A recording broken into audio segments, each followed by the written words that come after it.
النهارده هنتكلم عن واحدة من أفضل الدول في العالم، وهي مدينة مشيرب في قطر، وازاي المعماريين قدروا يتغلبوا على ارتفاع درجات الحرارة فيها. وتعتبر مدينة مشيرب من أجمل الدول اللي اتصممت في الشرق الأوسط، على الرغم من إنها صغيرة وعدد سكانها كبير.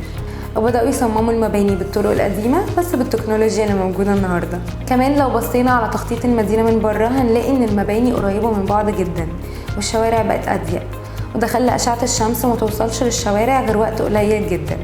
وكمان زرعوا الأشجار عشان توفر ظل أكتر. كمان الممرات اللي فيها محلات معمولة على شكل أعمدة تحت المباني، وفي أغلب الأماكن في مظلات كبيرة بطول الشارع وتكييفات خارجية. ما تنساش إن المدينة مصممة بشكل أساسي للمشاة، ولو عايز تروح بيكون عن طريق مترو الأنفاق.